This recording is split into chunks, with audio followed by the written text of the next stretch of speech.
प्यारे प्यारे बच्चों, आज जो है golden and platinum test series जो 17 नवंबर को जो टेस्ट हुआ था, है ना, टेस्ट नंबर 7, जिसमें कि पर्टिकुलर फिजिक्स में मॉडर्न फिजिक्स के दो टॉपिक दिए गए थे, लॉजिक गेट और फोटोलिटिक इफेक्ट। इसका सलूशन कराया जाएगा। टेस्ट 17 को हुआ था, लेकिन सलूशन अभी अपलोड नहीं हो पाया है क्योंकि 17 को टेस्ट हुआ था। हम उसी दिन गांव चले गए थे, थोड़ा भागवत का कार्यक्रम था, तो अभी 2 दिन पहले गांव से आए हैं, इसलिए आज इसका सलूशन करके फिर अपलोड होगा। तो थोड़ा सा इसका सलूशन लेट हो रहा है, लेकिन कंप्लीट सलूशन अपलोड कर देंगे। और अगला जो टेस्ट है golden platinum test series number 8, उसका टाइमिंग, डेट और सिलेबस, इसका वीडियो ऑलरेडी अपलोड हो चुका है। उसको आप लोग देख लीजिए और उस हिसाब से पूरे सिलेबस को आप तैयार कीजिए, ठीक है, और बढ़िया से टेस्ट दीजिए। और जो बच्चे अभी गांव से नहीं आए हैं वो गांव से आ जाएं, है ना, टाइम वेस्ट ना करें, अपनी पढ़ाई को कंटिन्यू करें, क्योंकि ज़्यादा सिलेबस छूटेगा तो फिर कंप्लीट आप कर नहीं पाओगे। इसलिए समय से आकर के अपनी पढ़ाई को कंटिन्यू कीजिए। तो प्यारे बच्चों, स्टार्ट करते हैं। देखिए, platinum and golden test series 7 का फिजिक्स का सलूशन, और इसमें सिलेबस जो है वह मॉडर्न फिजिक्स का वेरी इंपॉर्टेंट लॉजिक गेट है और फोटोलिटिक इफेक्ट है। तो मॉडर्न फिजिक्स में बेटा लॉजिक गेट से चाहे जेई मेन एग्जाम हो चाहे नीट एग्जाम हो, फिक्स एक क्वेश्चन आएगा और आसानी से आप क्वेश्चन सॉल्व कर सकते हैं। और फोटोलिटिक इफेक्ट से 2 क्वेश्चन आएगा, यानी ये 2 टॉपिक मिला करके आपके बेटा 3 क्वेश्चन आएंगे। और बहुत इंपॉर्टेंट क्वेश्चन इसमें सब दिए गए हैं। मैक्सिमम क्वेश्चन आप सॉल्व भी कर लिए होंगे, लेकिन जो क्वेश्चन आपके गलत हुए होंगे प्यारे बच्चों, उसके एनालिसिस ज़रूर कीजिए, सॉल्यूशन देखिए और उसको तैयार कीजिए, जिससे कि आपकी जो कमी हो उसका इंप्रूवमेंट हो, उसका सुधार हो।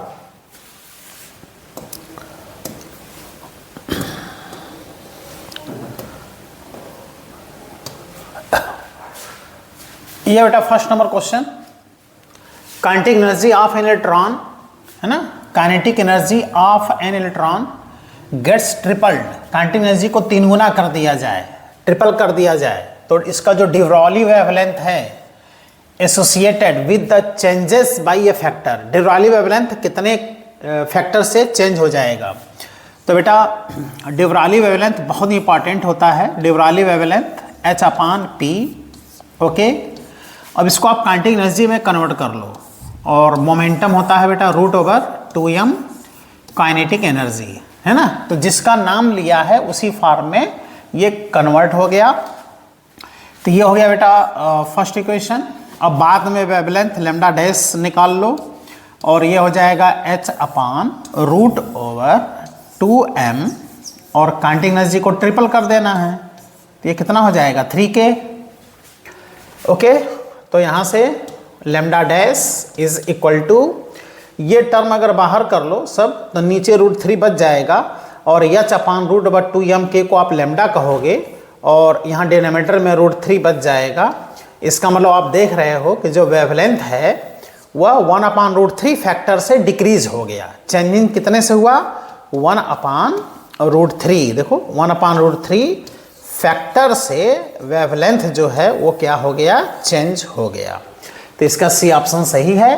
तो ये बहुत ही इंपॉर्टेंट फॉर्मूला है डी ब्रॉगली वेवलेंथ का, है ना। Del lambda equal to H/P, P is linear momentum, H is Planck constant, √/2m के मोमेंटम को काइनेटिक एनर्जी में कन्वर्ट करके आराम से आप क्वेश्चन सॉल्व कर सकते हो। नेक्स्ट क्वेश्चन क्या है, second question, the de Broglie wavelength associated with an electron accelerated by a potential of 64 volt. बहुत अच्छा क्वेश्चन बेटा, ये भी डी ब्रॉगली वेवलेंथ का ही क्वेश्चन है। इलेक्ट्रॉन का डी ब्रॉगली वेवलेंथ, इलेक्ट्रॉन का de Broglie wavelength H/P is equal to H/P को लिख दो √/2m इंटू काइनेटिक एनर्जी। लेकिन डी ब्रॉगली वेवलेंथ बहुत ही इंपॉर्टेंट फार्मूला होता है, इसके 4 फार्मूले हैं, है ना। डी ब्रॉगली वेवलेंथ, ये बाबा एक हैं, इनके रूप अनेक हैं, ये ध्यान देना, इसलिए बहुत ही इंपॉर्टेंट बाबा हैं ये। तो यहाँ पे पोटेंशियल डिफरेंस का नाम लिया है, तो 2m रहने दो, और काइनेटिक एनर्जी को बेटा लिख दो QV। देख रहे हो, Q है इलेक्ट्रॉन का चार्ज, है ना। तो पोटेंशियल डिफरेंस 64 वोल्ट पर इसका पूछ रहे हैं कि कितना डिब्राली वेवलेंथ होगा। अब बेटा एनसीईआरटी में अब क्या किया है ना, इसका ट्रिक दिया है डिब्राली वेवलेंथ निकालने का ट्रिक, ये हमने क्लास में बताया भी था। और ये होता है बेटा 12.3 upon root over V angstrom, ये ट्रिक है। तो ये हो जाएगा बेटा 12.3 और रूट ओवर वी का वैल्यू रख दो 64 एंगस्ट्रॉम। तो ये आ गया बेटा 12.3 और 64 का कितना आ गया 8, इसको डिवाइड करोगे तो 0.153 है ना, एंगस्ट्रॉम में आएगा, इसको नैनोमीटर बदल लो है ना, तो 0.153 नैनोमीटर आ जाएगा। इसको आप सॉल्व कर लेना बेटा।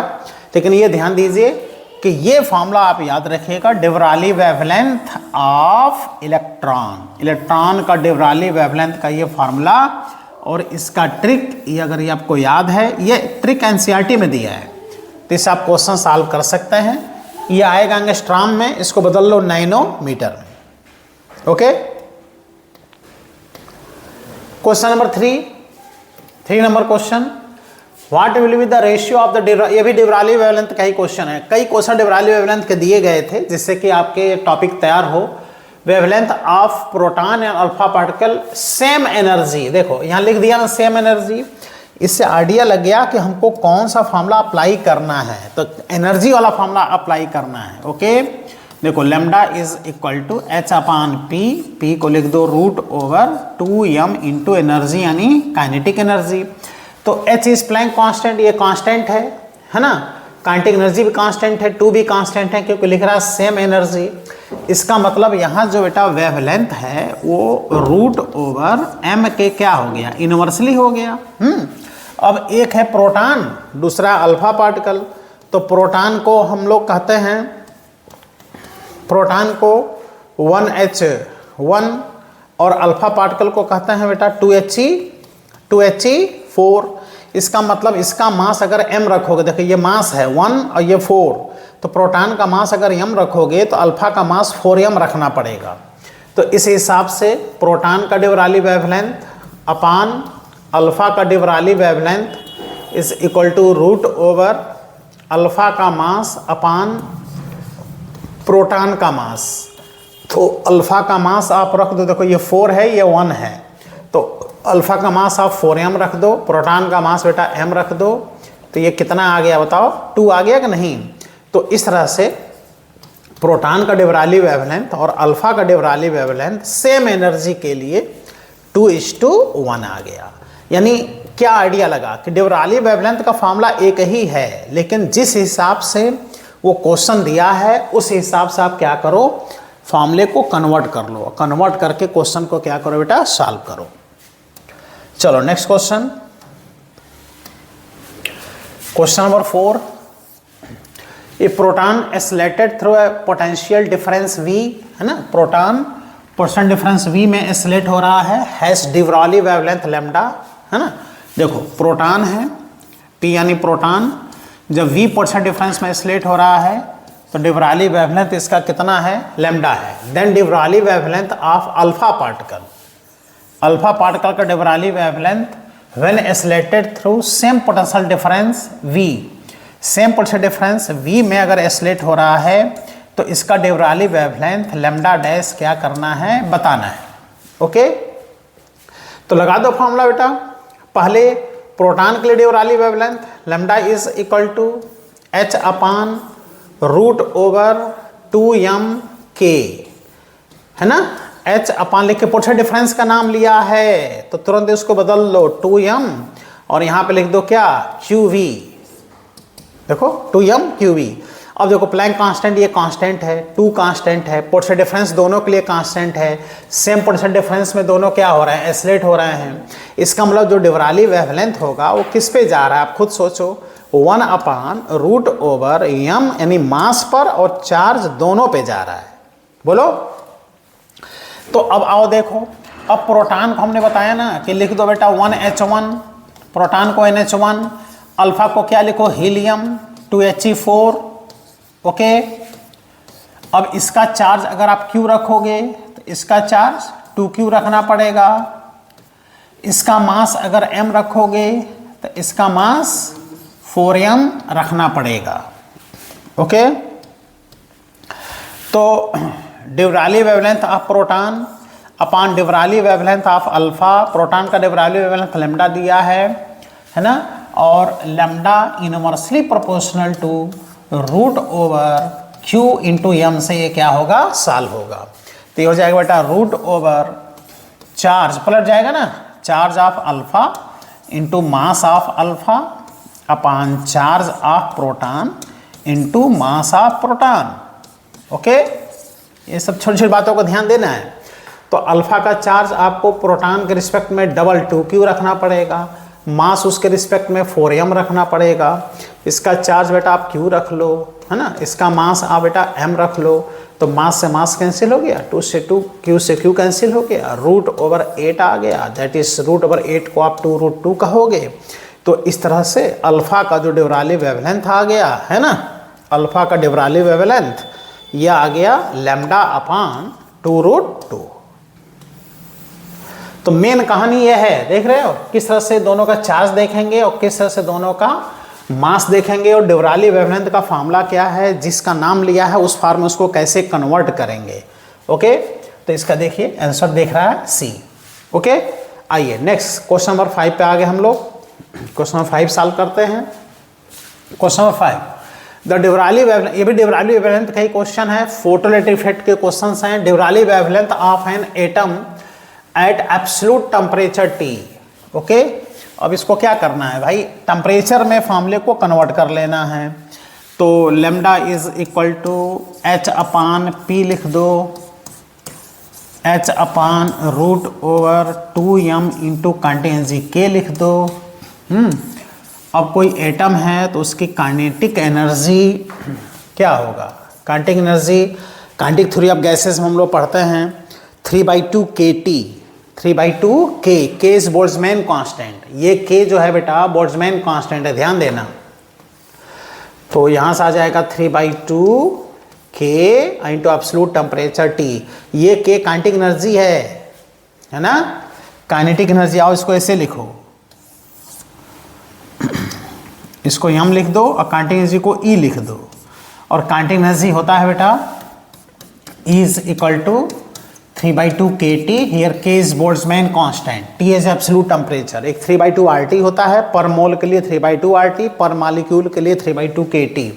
देखो 2 से 2 क्या हो गया, कैंसिल, और डिब्राली वेवलेंथ आ गया h upon root over 3m k Boltzmann constant into absolute temperature T। बोलो, तो इस हिसाब से ये आंसर इसका सही है। तो कहीं भी अगर टेम्परेचर का नाम लिया हो ना, तो इससे आप क्वेश्चन सॉल्व करो, क्वेश्चन सॉल्व हो जाएगा। कि यहाँ बोल्ट्जमैन कांस्टेंट है, के काइनेटिक एनर्जी नहीं है, काइनेटिक एनर्जी यहाँ पर E है। Question number 6 number question, if the kinetic energy of the particle is increase by 16 times. देखो काइनेटिक एनर्जी अगर 16 गुना बढ़ा दिया जाए तो डिब्राली वेवलेंथ कितने % की चेंजिंग होगी। तो नाम तो काइनेटिक एनर्जी का लिया है, तो इसलिए lambda is equal to h upon root over 2m के तो अप्लाई करना पड़ेगा ना आखिर।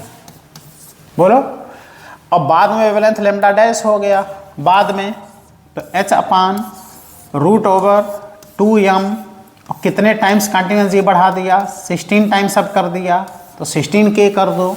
ओके, और 16 का रूट आ गया 1/4, और ये आ गया h upon root over 2m k, और ये हो गया बेटा लैम्डा, देख रहे हो, लैम्डा अपान 4, यानी बाद वाला डिब्राली वेवलेंथ पहले का 1/4 हो जाएगा। तो इस तरह से lambda dash is equal to lambda upon 4, यहाँ से बेटा lambda dash upon initial wavelength lambda is equal to 1/4 आ गया।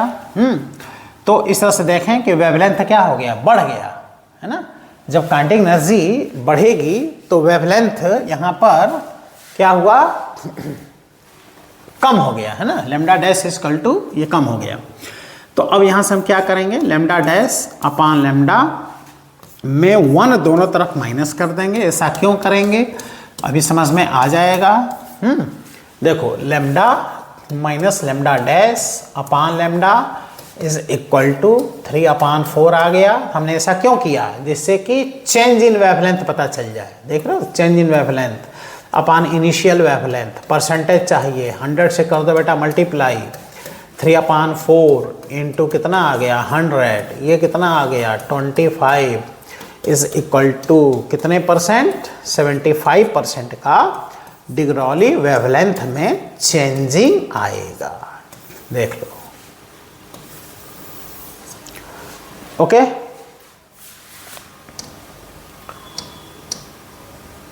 Next question, question number 7।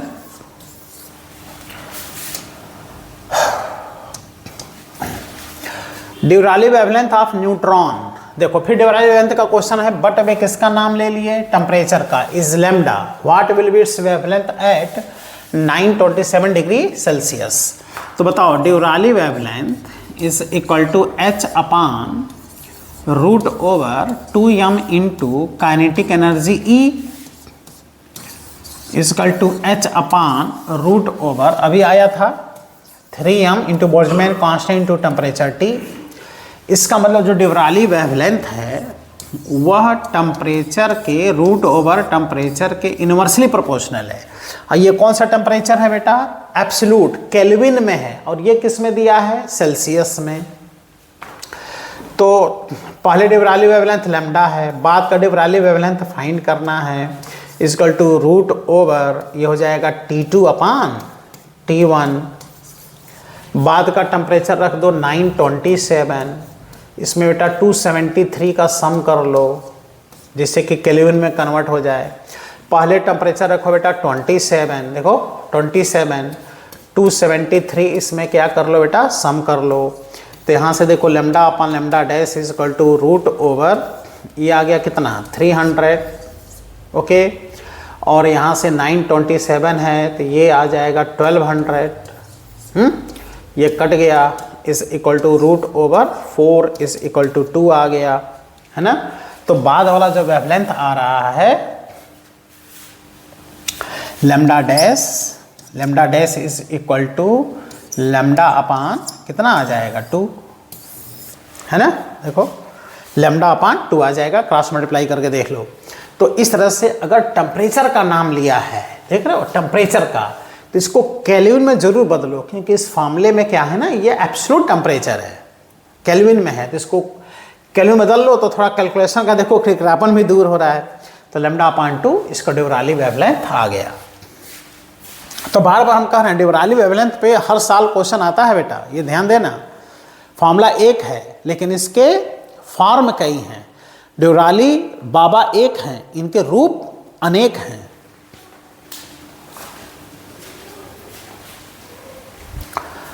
Okay बेटा आओ next question, question number 8।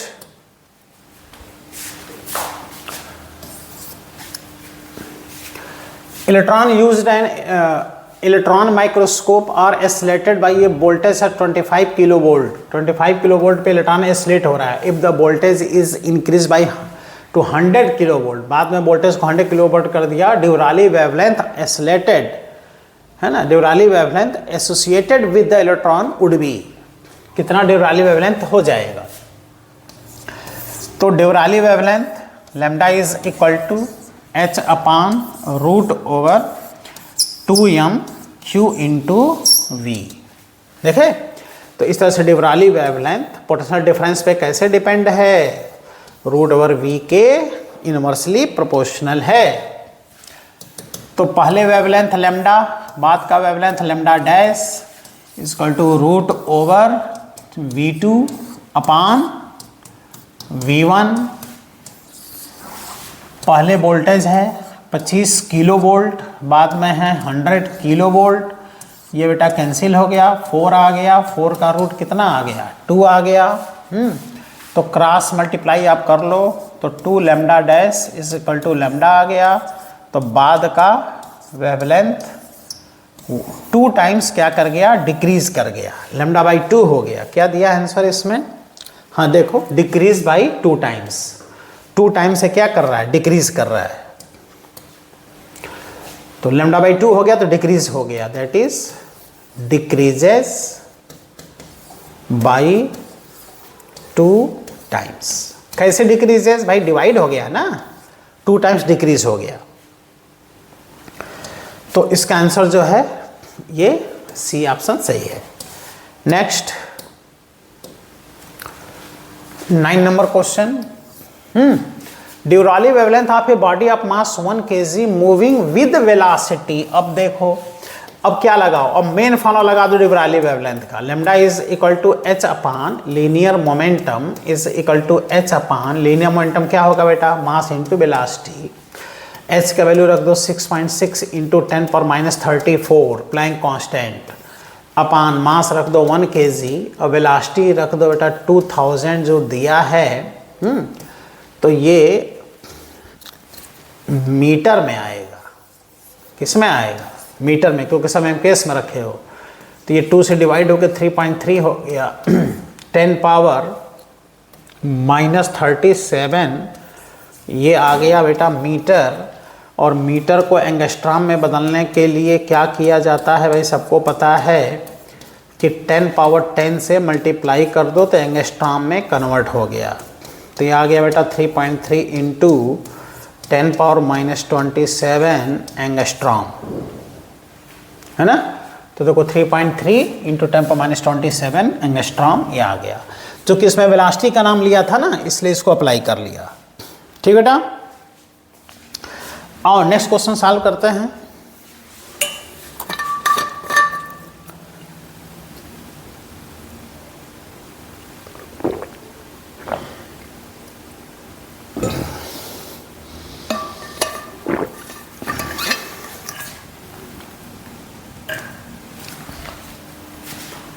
Question number 10,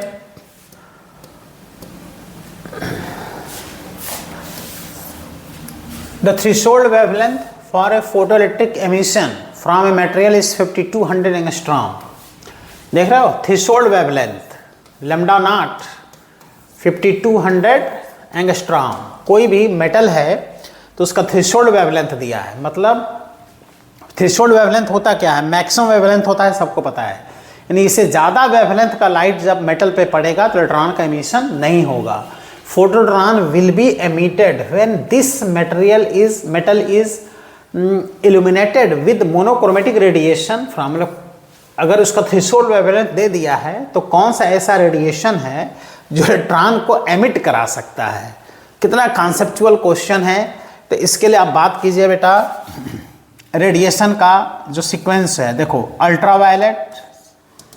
ultraviolet आता है, उसके बाद से विजिबल रेडिएशन है, विजिबल, इसके बाद से इंफ्रारेड, इंफ्रारेड के बाद से क्या होता है, माइक्रोवेव, बोलो, है ना।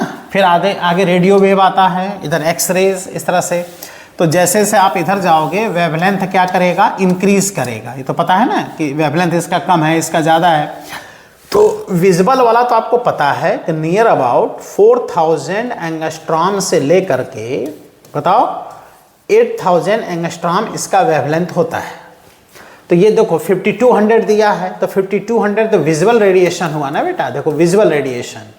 और चूंकि थ्रेशोल्ड वेवलेंथ है तो इलेक्ट्रॉन को एमिट कराना है, तो इसके ऊपर वाला वेवलेंथ आप यूज करके कुछ नहीं कर पाओगे। विजिबल से नीचे वाला वेवलेंथ आप यूज करो, नीचे वाला, जिससे कि इसकी एनर्जी इस वाले रेडिएशन से ज़्यादा हो। तो क्लियर हो गया कि इसके ऊपर जितने वेवलेंथ हैं इससे क्या हैं, ज़्यादा हैं। देखो इससे ज़्यादा हैं। अब इससे कम वेवलेंथ चाहिए तो विजिबल से नीचे अल्ट्रावायलेट पे आओ। तो सीधा यहाँ दिख रहा है, देखो अल्ट्रावायलेट, 50 वाट का एक लैंप है, बल्ब है, जो अल्ट्रावायलेट रेडिएशन क्रिएट कर रहा है। यही बस इलेक्ट्रॉन को एमिट करा पाएगा। बाकी देखो ये माइक्रोवेव है, ये क्या है, इंफ्रारेड है, ये भी क्या है, इंफ्रारेड है। इसलिए इलेक्ट्रॉन का एमिशन नहीं होगा, इससे भी इलेक्ट्रॉन का एमिशन नहीं होगा, इससे इलेक्ट्रॉन का एमिशन होगा, इससे इलेक्ट्रॉन का एमिशन नहीं होगा। कॉन्सेप्चुअल क्वेश्चन है, तो क्वेश्चन आते हैं एग्जाम में, थोड़ा सा सोचिए तो आंसर दिख रहा है। लेकिन ये विजिबल रेडिएशन पता रहना चाहिए कि विजिबल का कितना वेवलेंथ होता है, ये सब बताया जा चुका है। इधर आओगे तो वेवलेंथ बढ़ेगा, इधर जाओगे तो वेवलेंथ घटेगा, इधर एनर्जी रेडिएशन की कम होगी, इधर एनर्जी ज़्यादा होगी। एक्सरेज, गामा रेडिएशन सब इधर आते हैं, इंफ्रारेड, माइक्रोवेव, रेडियो वेव सब इधर आते हैं। बताओ सबसे कम एनर्जेटिक रेडियो वेव होता है। Okay, question number 11, when light fall on a metal surface the maximum kinetic energy of emitted photoelectron depends upon। तो ये तो theoretical क्वेश्चन है बेटा कि फोटोइलेक्ट्रिक इफेक्ट में जो इलेक्ट्रॉन की काइनेटिक एनर्जी होती है वह लाइट की फ्रीक्वेंसी पर डिपेंड होता है। काइनेटिक एनर्जी, वेलोसिटी और स्टॉपिंग पोटेंशियल, ये तीनों किस पर डिपेंड होता है? फ्रीक्वेंसी पर। और फोटोइलेक्ट्रिक करंट किस पर डिपेंड होता है? इंटेंसिटी पर, है ना।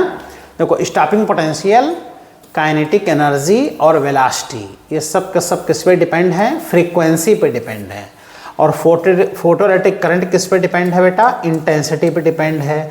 तो यहाँ कह रहा है कि मैक्सिमम काइनेटिक एनर्जी को क्या करना है? चेंज करना है। किस पे डिपेंड होता है? तो सीधा आंसर है देखो, frequency of the incident light. किस पे डिपेंड है बेटा? फ्रीक्वेंसी पर। Next question, a source of light placed at the distance of 50 centimetre from a photocell। एक सोर्स फोटोसेल से 50 सेंटीमीटर की दूरी पर रखा है, तो उस समय जो इलेक्ट्रॉन निकल रहे हैं उनका स्टॉपिंग पोटेंशियल देख रहे हो कितना है? V0। अब कह रहा है कि if the distance between the light source and photocell becomes 25 centimetre, distance को कम कर दिया तो नेक्स्ट स्टॉपिंग पोटेंशियल क्या होगा? कितना कॉन्सेप्चुअल क्वेश्चन है। जब सोर्स यहाँ है, मेटल यहाँ है और सोर्स यहाँ है, लाइट इंसिडेंट हो रहा है, तो जैसे जैसे आप सोर्स को नज़दीक करते हो मेटल से, डिस्टेंस कम होती है तो इंसिडेंट लाइट की इंटेंसिटी बढ़ती है। और सबको पता है कि बेटा इंटेंसिटी पर स्टॉपिंग पोटेंशियल डिपेंड नहीं करता। तो सेपरेशन चेंज हुआ है, सेपरेशन चेंज होने से इंटेंसिटी चेंज होगा और इंटेंसिटी चेंज होने से स्टॉपिंग पोटेंशियल में कोई फर्क नहीं पड़ेगा। तो जितना स्टॉपिंग पोटेंशियल पहले था उतना ही स्टॉपिंग पोटेंशियल अभी भी होगा, क्योंकि स्टॉपिंग पोटेंशियल किस पे डिपेंड होता है? लाइट की फ्रीक्वेंसी पे डिपेंड होता है। ओके, इंटेंसिटी पे डिपेंड नहीं होता। और इंटेंसिटी कैसे चेंज होता है? सेपरेशन चेंज होने से। लाइट की फ्रीक्वेंसी कैसे चेंज होता है? लाइट के कलर को चेंज करने से। कलर चेंज कर दो, लाइट का फ्रीक्वेंसी चेंज हो जाएगा। तो थ्योरेटिकल क्वेश्चन था, ये सब तो क्वेश्चन आते हैं। आई होप ये सब क्वेश्चन आप लोग सही किए होंगे टेस्ट में। रिजल्ट भी 2-3 दिन में आ जाएगा result. Question number 13, in a photoelectric experiment for 4000 angstrom incident radiation the potential difference to stop the ejection is 2 volt, है ना। इतना एंगस्ट्रॉम पर potential difference stop the ejection, यानी स्टॉपिंग पोटेंशियल 2 वोल्ट है। तो if the incident light is change to 3000 angstrom then the potential required to stop the ejection of the electron will be. Clear. तो आओ, electron का wavelength दिया है, तो अब इसमें क्या करो आप, पहले 4000 एंगस्ट्रॉम है, बाद में 3000 एंगस्ट्रॉम है, पहले पोटेंशियल डिफरेंस 2B है, बाद में बताना है।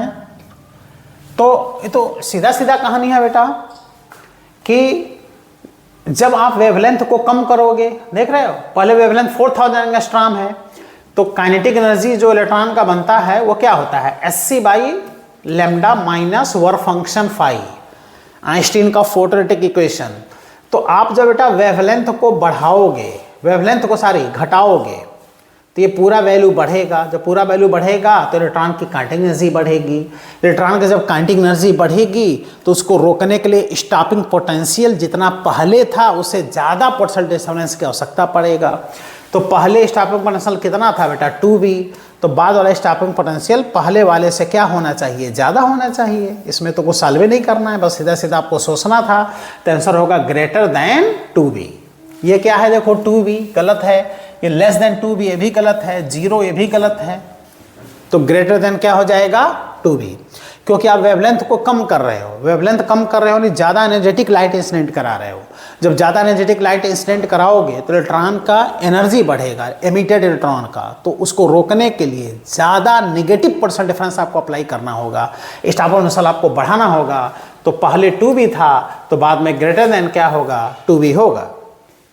ओके, आओ बेटा नेक्स्ट क्वेश्चन देखते हैं क्या। Next question 14, question number 14। When radiation of wavelength lambda is incident on a metallic surface, the stopping potential is 4.8 volt. If the same surface is illuminated with radiation of double the wavelength, then the stopping potential becomes 1.6 volt. Then threshold wavelength for the surface. यानी क्या पूछ रहे हैं, lambda naught, threshold wavelength पूछ रहे हैं।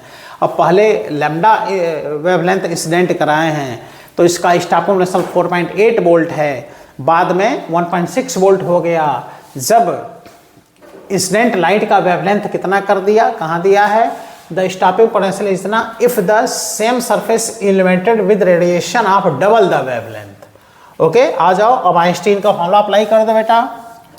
Einstein का formula, electron की kinetic energy equal to Hc upon lambda minus phi, kinetic energy is equal to Hc upon lambda minus phi को लिख दो Hc upon threshold wavelength lambda naught. यहाँ से आ गया काइनेटिक एनर्जी, Hc कॉमन हो गया और ये आ गया बेटा 1 upon lambda minus 1 upon lambda not. और K को लिख दो बेटा EV नॉट। V नॉट क्या है, stopping potential equal to Hc is equal to 1 upon lambda minus 1 upon lambda naught. अब पहले जब लैम्डा वेवलेंथ इंसिडेंट कराए हैं तो स्टॉपिंग पोटेंशियल क्वेश्चन में आप देखो 4.8 वोल्ट दे दिए हैं, बाद में 1.6 वोल्ट कर दिए हैं, जब वेवलेंथ को क्या कर दिया, डबल कर दिया। तो यही क्वेश्चन आप 2 बार अप्लाई कर लो। E इंटू वी नॉट का स्थान पे 4.8 volt equal to Hc bracket में 1 upon lambda minus 1 upon lambda naught. ये हो गया बेटा फर्स्ट इक्वेशन। बाद में E को E रहने दो, बाद में स्टॉपिंग पोटेंशियल 1.6 वोल्ट दिया है तो 1.6 वोल्ट रख दो, Hc रख दो और वेवलेंथ को डबल कर दिया तो 2 लैम्डा कर दो बेटा और 1 अपॉन लैम्डा नॉट। ये हो गया सेकंड इक्वेशन। फर्स्ट इक्वेशन में सेकंड इक्वेशन से डिवाइड कर दो, ई से ई कैंसिल हो गया और ये कितना आ गया 4.8 अपॉन 1.6 इज 3 आ गया, Hc से Hc कट गया, 1 upon lambda minus 1 upon lambda naught is equal to 1 upon 2 lambda minus 1 upon lambda naught. Cross multiply कर लो बेटा, तो क्रॉस मल्टीप्लाई करोगे तो 3 upon 2 lambda minus 3 upon lambda naught is equal to 1 upon lambda minus 1 upon lambda naught. Okay, इसको इधर लेते आओ तो 3 upon 2 lambda minus 1 upon lambda is equal to, इसको इधर लेते आओ तो 3 upon lambda not minus 1 upon lambda not.